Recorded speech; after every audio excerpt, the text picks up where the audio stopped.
Assalamu alaikum wa rahmatullahi wa barakatuh. This is Ariba from Emaan Power. Starting Facebook like third time right now. First time I coughed so hard, then I had to restart it. And anyways, hopefully this time we can stick with it. So today, inshallah, I'm gonna talk about helping our children love Rasulullah, sallallahu alayhi, sallam. But before I begin, please do say salams in the comments. Wa alaikum assalam, Nida. Inshallah, I will be talking more about him in the coming days. So, first of all, I have to tell you, I have to remind myself and you to fast on Mondays and Thursdays as it is the Sunnah. I generally, alhamdulillah, fast on Mondays, but these days I just forget. So I forget. I wake up on Monday and I go make my tea like I normally do, and then I realize in the afternoon, oh, I was supposed to fast today. So I've written on my door before I open it in big letters, fasting. So Sunday night I have to write it so I remember to not make tea in the morning. So anyways, and this is, it's a powerful sunnah.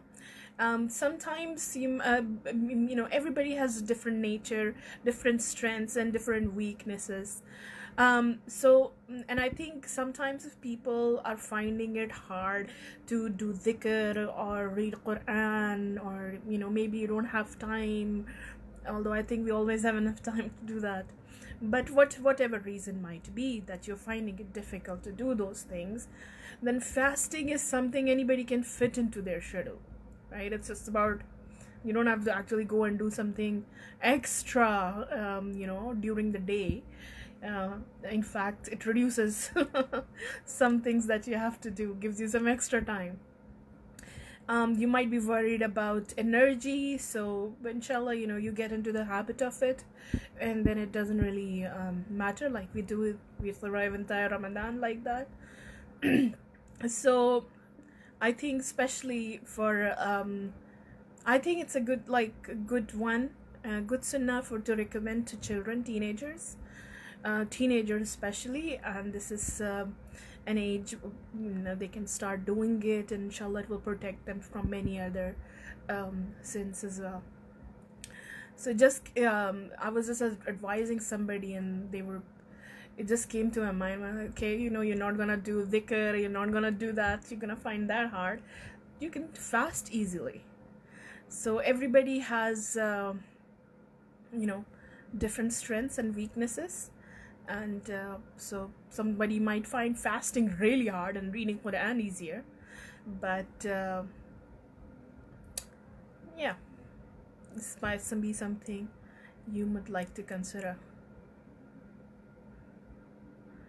My son is 6.5 years old. He doesn't listen to me for the first time. He's so much. Then turn off the TV. Turn off the TV. It's simple answer. What is stopping you, Nida? The question is, do you listen to yourself?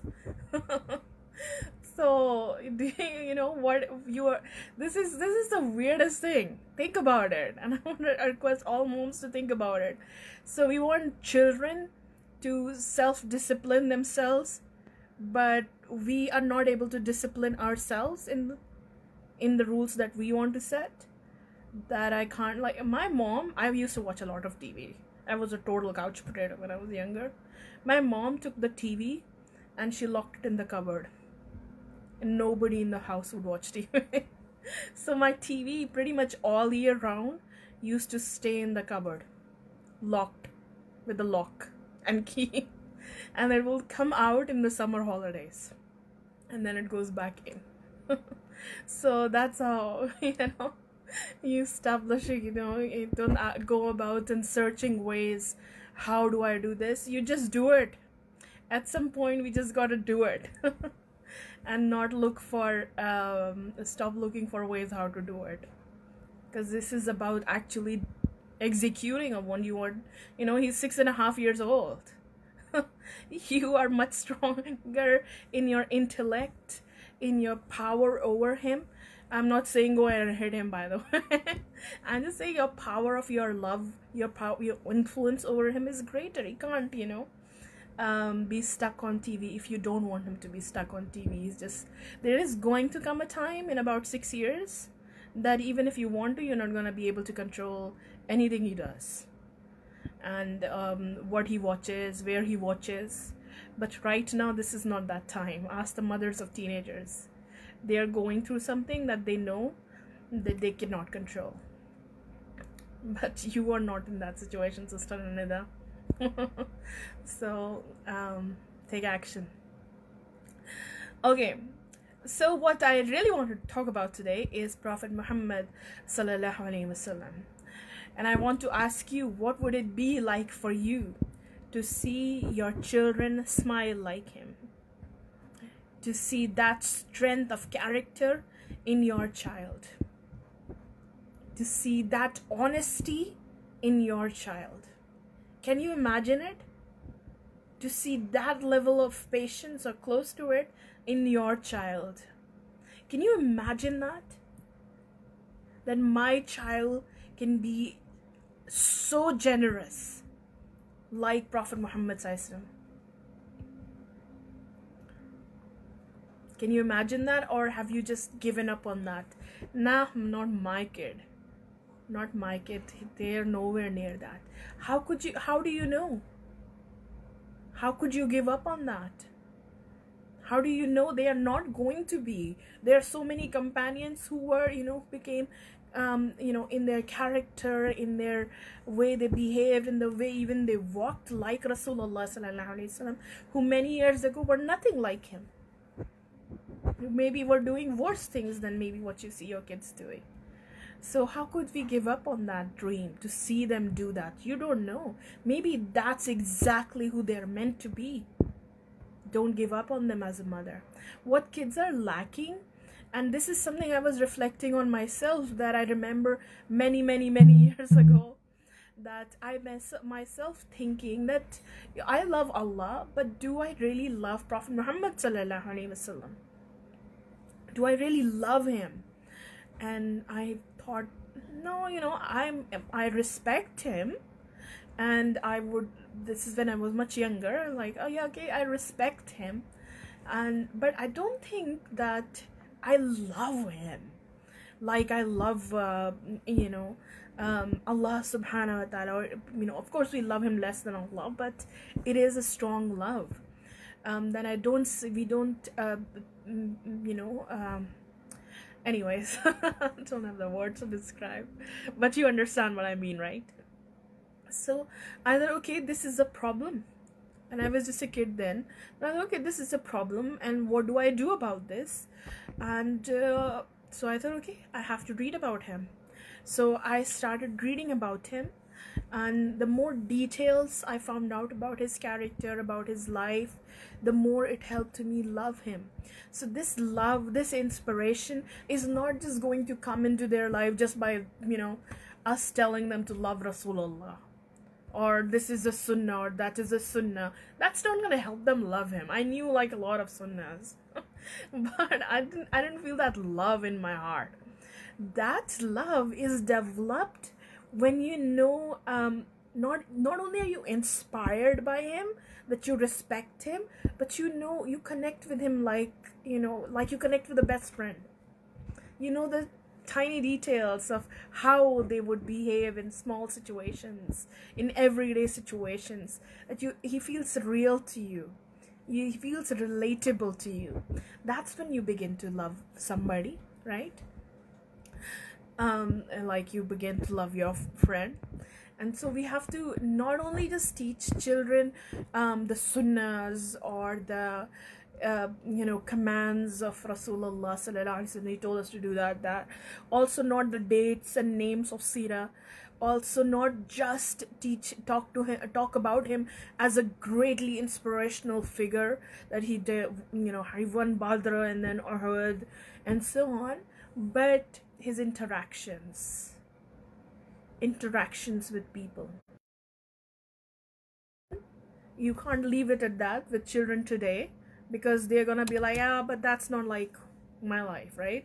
So you have to be able to connect it to a situation that they are going through. So this is a bit of work that is required from us, and inshallah I'm gonna help you in that.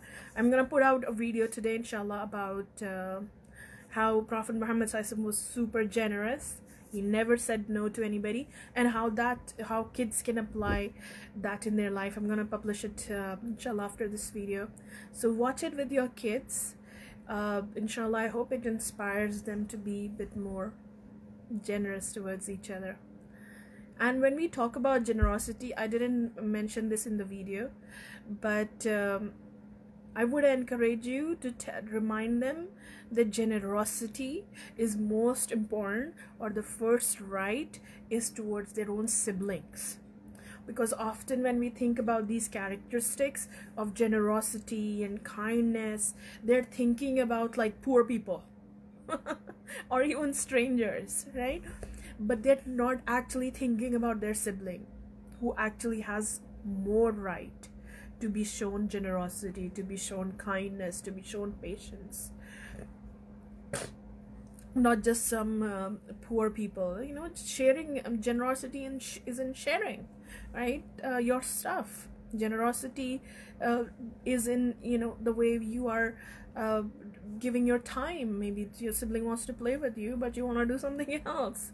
So remind them, use those examples. I did not talk about that in this video. It's more just about sharing, but I would really like it if you have kids who are having, you know, issues, to bring on that point and remind them the first right, before anybody outside the home, is the right of the siblings.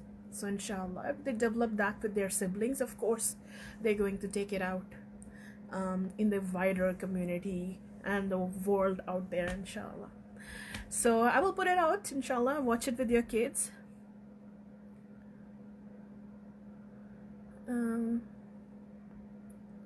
It's Quran reader time. I don't know why your daughter makes so much fuss, Tahira. Can you tell me more about it? Well, maybe there is need for improvement in the method that the Quran reading is happening. Okay, I should maybe read the question so people know what I'm talking about. So Sister Tahira, walaikum assalam, she's saying that her daughter makes a lot of fuss when reading the Quran. How to make it attractive for her. Okay, I don't know what age your daughter is. Can you tell me what age your daughter is? If she's really little, like 7, 8, 9, then yeah, you have to, you know, continue making the efforts. But if she's a teenager, she's older, then maybe you need to try something different. Maybe this is not working. You can't, you know, push her into reading the Quran anymore. So maybe don't, right? Maybe get her to now help her understand the message of the Quran instead of focusing on the reading of the Quran. So get her to maybe really connect, you know, connect with the message of the Quran, so she understands its value, its importance in her life, that it's actually benefiting me in some way. And then when she sees that, when she starts connecting with the Quran, then maybe she would want to read it herself. That will inshallah inspire Emaan in her heart and get her to reading the Arabic. Reading the Arabic is not the most important goal in a child's life or anybody's life, is it? Reading the Arabic. Our most important goal is understanding the message of the Quran and living that in our life. That's our most important goal, right? That we want them to live the Quran. So teach her that. 6.5 years old, she's making too much fuss. I don't have much experience with, to be honest, with kids below 8 years old. I only teach kids 8 and above, so I don't know what you do with them. But I think there are probably ways, I don't know, rewarding is the best. I don't know. Maybe find some cool tools that you can use. I would still say that maybe also helping her understand the message might help her see that, okay, this is what I'm reading. maybe write down yourself some points to help her understand. Why do you want her to read the Quran? Why is it important at her level at 6.5? What do you think she can understand? And that my daughter, whatever your daughter's name is, that I would love for you to read this, because this is the word of the Lord of the worlds, Allah subhanahu wa ta'ala. And I want you to be able to read it whenever you want. Whenever you need it, you can come and read the Quran. Maybe just one day, just talk to her about that instead of getting her to sit down and read. And yeah, try that. Or maybe talk to her about what those words that she's reading, what are they talking about. So it's also not just dry reading for her. Yeah, sorry. I really don't have much experience with working with younger kids, so but with older kids, I'd really think that if it's at 12, 13 years old, they're really old enough to decide for themselves, and you can't really push them. So maybe we need to change our strategy if you're still struggling with them to read the Quran. This needs to be more self-motivated at this point, not like a 6.5-year-old who, they're not self-motivated. It's not that big of a deal. They don't really fully understand it yet, the importance of it, but a 13-year-old should. Okay, jazakallah khair, assalamu alaikum, and I will catch up with you all tomorrow, inshallah.